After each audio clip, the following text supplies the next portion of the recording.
Mariam Makeba, qui est toujours rayonnante à travers son beau sourire. On va parler d'Afrique, on va parler de la journée internationale des droits des enfants africains. Avec nous, des Algériens, Africains. Le continent africain nous rassemble, bien sûr. Ils sont là parce qu'ils travaillent à la radio africaine, aussi de la radio algérienne. Avec nous, on va commencer par les dames. Alors, Lahiana Mazhoura, bonjour. Bonjour. Marhaba bik, merci. Bienvenue. Vous êtes chroniqueuse au niveau de la radio Afrique. Ouais. Exactement. Et vous êtes aussi membre au centre, vous travaillez au centre africain de l'Union africaine pour la lutte contre le terrorisme. Oui, effectivement, c'est ça. Voilà. Bienvenue en tout cas parmi nous. Et Samuel Akizimana, c'est cela? Oui, bravo. Hein. Wow, c'est dur, hein. Bienvenue également. Merci beaucoup. Vous aussi, vous êtes chroniqueur au niveau de la radio Afrique. Afrique FM, exactement. Oui, vous êtes chroniqueur, vous traitez un petit peu des sujets économiques, géopolitiques, c'est ça? Oui. Oui, mais vous êtes sur plusieurs thèmes également. Hein. La journée de l'Afrique, de l'enfant africain, c'est aussi ça vous parle. Oui, ça nous parle très bien parce que c'est quelque chose qui nous touche à cœur et c'est une journée aujourd'hui qu'on doit commémorer parce que c'est très important. Parce qu'elle rappelle un peu cette lutte et cette révolte des enfants qui se sont révoltés pour défendre leurs droits. C'est pour ça que cette journée est très importante, parce qu'on peut regarder déjà dans le contexte historique, parce que à cette époque, à partir de 1976, les enfants qui sont basés à Soweto, dans une ville à Johannesburg, s'étaient révoltés pour défendre leurs droits, pour qu'ils puissent apprendre, c'est-à-dire sur le côté éducation, pour apprendre dans une langue qu'ils comprennent. Parce que le régime de l'apartheid, le gouvernement à l'époque, avait imposé c'est que l'éducation soit dans une langue appelée Afrikaans. Et alors que Afrikaans, ses étudiants, ses élèves, ils ne comprenaient pas l'Afrikaans. Donc eux, ils militaient pour qu'on leur enseigne dans une langue qu'ils comprennent, pour qu'ils puissent assimiler ce qu'ils sont en train d'apprendre. Et leur langue natale. Et malheureusement, ils ont été massacrés. C'est des enfants qui ont souffert et depuis ce 16 juin a été donc décrété. Date souvenir. Exactement, depuis ce jour-là. C'est pour ça en 1991, l'Union africaine, l'Organisation de l'unité africaine à l'époque, l'a décrété comme la journée de l'enfant africain pour commémorer un peu cette révolte pour ces enfants qui ont su défendre leurs droits. Parce qu'il faut, comme vous avez dit directement, il faut comprendre qu'à cette époque-là, en 1976, ils étaient massacrés. Ils étaient massacrés parce que des centaines d'enfants étaient tués. On dit plus de 600. L'apartheid, c'était fort, c'était terrible. C'est très fort. Et l'image que j'aimerais remarquer, parce qu'il y a une image qui est marquante à travers cette révolte, c'est l'image de cet enfant qui s'appelle Hector Peterson. Hector Peterson qu'on décrète comme l'image de cette révolte, parce que c'est cet enfant qui avait 12 ans, qui est mort dans les bras d'un autre élève pendant cette période-là. Donc cette image est très forte et ça a marqué beaucoup de générations, parce que ça a montré aussi cette capacité des enfants lorsque les enfants disent aussi non, il faut que les choses aillent dans le bon sens, parce qu'on dit tout souvent que le demain commence aujourd'hui. Aujourd'hui commence avec les enfants. Ils avaient compris cet acte-là et ils étaient là prêts à se défendre et à défendre leurs droits. Et grâce à cela, aujourd'hui, juste ajouter quelque chose en fait à cela, c'est que quand on parle de l'enfant africain, on dit toujours qu'il est symbole de résistance. Et aujourd'hui, il est toujours symbole d'espérance. Et quand il parlait des enfants de Soweto, moi, j'aimerais revenir à la traite négrière transatlantique. C'est depuis là que l'enfant a commencé à souffrir en réalité. L'enfant africain a souffert. Il était enlevé à sa mère, vendu comme esclave pour travailler dans les champs, pour servir dans les mines. Et ça, il était à partir de 6 ans. Des enfants de 8 ans. Arrachés à leur famille, arrachés à leurs parents. Il était vendu. Vraiment, après, il vient la colonisation. Il traitait les enfants comme des objets. Il les voyait comme main-d'œuvre seulement, pas un être humain. Il n'était pas protégé, pas d'éducation, il n'allait pas à l'école, il était enlevé de ses parents, il se retrouvait seul, sans protection, il était perdu. Et donc l'enfant africain a toujours souffert. Et malheureusement, aujourd'hui, il souffre toujours de la famine, de l'exil, de toutes les espaces. Des guerres qui existent un peu partout, des conflits qui existent en Afrique, partout. Aujourd'hui, on parle aussi des enfants de Gaza qui sont malmenés, qui souffrent, qui sont orphelins, qui sont déchirés. C'est horrible ce qu'on voit. On les prive de leurs droits, on les prive du droit de vivre. Ils se retrouvent dans des situations où ils sont obligés de survivre seulement. Alors que si on les a mis au monde, en fait, c'est pour les protéger. C'est le droit il faut leur laisser l'espace de rêver, de respirer, de vivre leur propre vie, de créer par eux-mêmes. Et malheureusement, c'est pas ce qu'on voit aujourd'hui. Ils se retrouvent en train de fuir. Ils sont pas chez eux.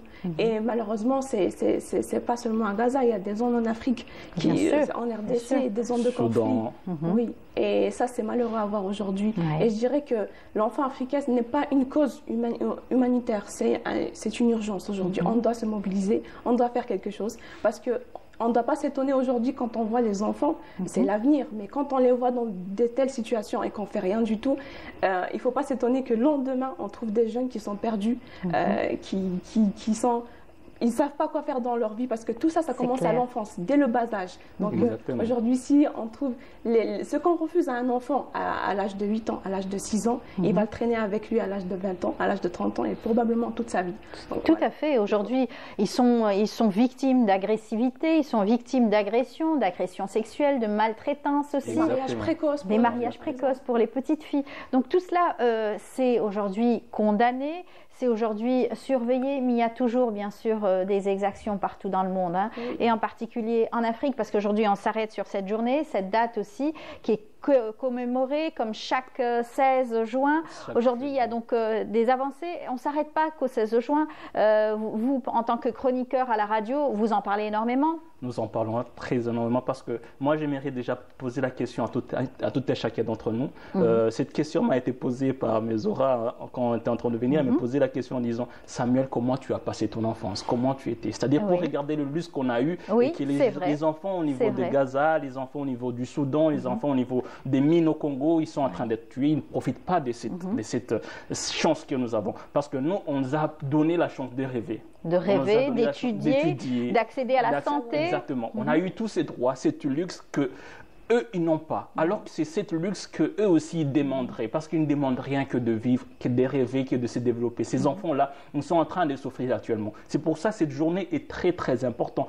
Et non seulement pour l'Afrique, mais pour tout le monde entier. Parce que si on regarde même ce qui se passe à Gaza, c'est terrible, c'est terrible. Parce que les enfants, actuellement, ils ont ce droit, ils ont ce besoin. C'est pour ça, lorsque la charte de l'unité africaine pour le droit et la protection de l'enfant a été votée, c'est pour lutter contre ça. Mais c'est parce qu'on voit, malheureusement, dans les médias aujourd'hui, bien sûr, à Gaza, c'est parce qu'on voit les enfants sont condamnés, sont les premières cibles, malheureusement. Exactement. Du fait que déjà, au lieu de les protéger, c'est eux les plus faibles, les plus vulnérables. Mais on ne les protège pas, ils se trouvent dans des situations déplorables. Aujourd'hui, il ne suffit pas de signer des traités. Il ne suffit pas que ça soit un mot écrit noir sur blanc sur un papier. Il faut que ça soit sur le terrain. Il faut que les gens suivent. Et malheureusement, c'est quelque chose qu'on voit. Tout le monde le voit. Mais comment on doit faire? Comment on doit passer à l'action concrètement? Parce que oui, on a signé des conventions depuis des années, mais toujours sur le terrain, l'enfant souffre, il ne va pas à l'école, il n'y a pas d'éducation. D'ailleurs, à Gaza, les écoles sont fermées, sont toutes fermées. C'est fermé, c'est ça. Ça y est, ça ne sert plus à rien aujourd'hui. C'est la survie, c'est pouvoir être vivant tous les jours un peu plus et pouvoir trouver de quoi se nourrir. De quoi se nourrir, il n'y a pas d'eau, il n'a pas quoi manger. Le strict minimum. C'est ça, oui. Des fois, même le strict minimum, il ne trouve pas devant lui. Même l'habitat où il devait se reposer, il n'y a même plus d'habitat, ils n'ont même plus de toit. Parce que les camps ont été bombardés. Exactement, ils n'ont plus de toit, donc ils se trouvent errants. Moi, j'ai une image que j'aimerais partager virtuellement, dans le sens où on avait montré un enfant avec une arme.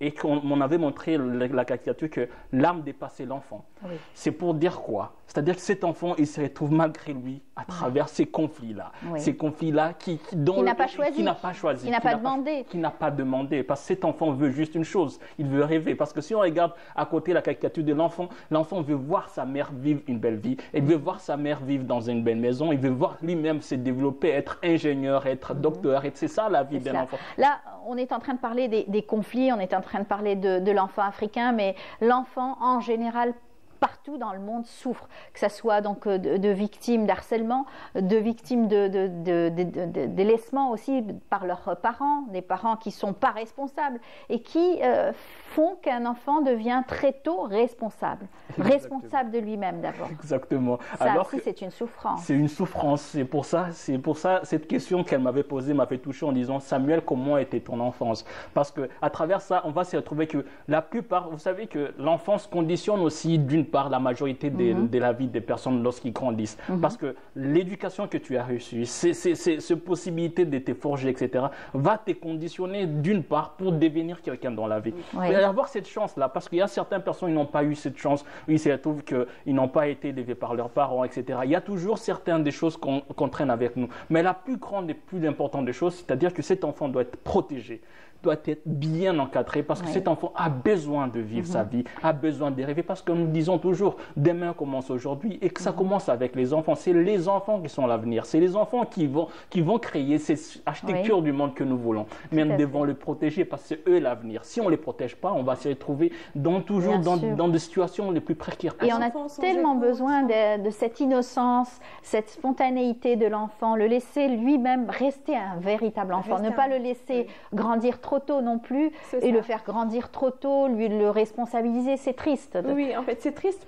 mais parce que quand un enfant il n'a pas l'écoute dont il a besoin, il n'a pas l'accompagnement, il n'a pas de sécurité, en fait, on ne le tue pas directement, mais on le conditionne à petit feu, on le tue à petit feu, on le conditionne dans une prison, il va vivre avec des blessures, il va grandir avec des douleurs, il va grandir en fait. Un enfant ne restera pas un enfant, il deviendra un jeune homme, une jeune femme, mais toujours avec des blessures. Et on dit toujours que, en fait, aujourd'hui, on a tous la responsabilité, tous les États africains, ou même tous les États dans le monde, ils ont la responsabilité de rendre des comptes dans la manière dont ils protègent ou pas leurs enfants. Parce que le vrai test pour les pays aujourd'hui, ce n'est pas les autoroutes, ce n'est pas les tours, ce n'est pas les discours, mais c'est comment ils protègent leurs enfants. Qu'est-ce qu'ils donnent à leurs enfants? Parce qu'aujourd'hui, quand on voit les enfants dans le monde entier qui se retrouvent un peu partout dans le monde, il n'y a pas de protection, il n'y a rien du tout. En vrai, c'est notre responsabilité parce qu'un enfant, il n'a rien demandé. C'est nous-mêmes, on l'a cherché, on l'a mis au monde. Surtout la responsabilité des parents. C'est ça. Donc, mettre au monde un enfant et pouvoir être suffisamment responsable pour bien faire son éducation, parfaire son éducation s'il le faut. Alors on voit malheureusement les enfants sont exploités de toutes sortes de manières. L'exploitation au travail, bien sûr la dépendance à la drogue. Très tôt aujourd'hui on voit ces images qui circulent à la télévision, dans les réseaux sociaux. Rien que dans le continent, plus de 100 millions d'enfants sont hors de l'école. Et plus, on dit 1,5 million travaillent dans les champs de plantation. C'est ça. Vendent sur les autoroutes, font la Manche. Par exemple, juste de nos fenêtres de chez nous, on les voit vendre des bouteilles d'eau, des galettes. Et ça, c'est malheureux. Voir un enfant qui ne va pas à l'école, il est là parce que, quand l'économie va mal, c'est forcément l'enfant il va travailler, il va chercher quoi manger. C'est ça. Quand il y a des conflits, l'enfant il va fuir, il va essayer de survivre. Donc c'est normal, c'est notre responsabilité aujourd'hui. Et 40 000 enfants qui travaillent dans les mines, c'est grave, c'est un chiffre assez grave et sans protection. Il n'y a ni masque ni rien du tout. Oui, exactement.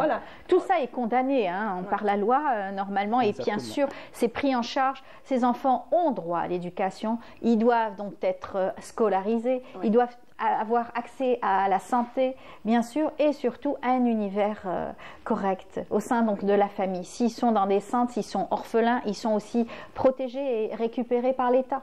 Oui, effectivement. Voilà. Et aujourd'hui, on va terminer avec ça. Allez-y. Je dirais que les enfants aujourd'hui, c'est l'avenir. Il faut pas qu'on oublie qu'on a une responsabilité envers eux parce que l'enfant d'aujourd'hui, c'est l'avenir lui-même et c'est lui qui va construire, c'est lui le bâtisseur de notre de demain. Si vous me permettez, c'est juste cette phrase que j'aime beaucoup parce qu'il faut associer l'Union africaine parce que l'Union africaine, ça nous regroupe tous les pays de l'Union africaine.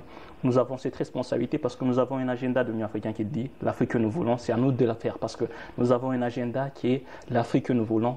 L'agenda 2063 de l'Union africaine, c'est à nous de la faire. Et pour la faire, nous avons besoin des enfants. Nous devons protéger ces enfants. Comme Nelson Mandela l'avait dit, il avait dit cette phrase qui est très importante en disant c'est lui qui éduque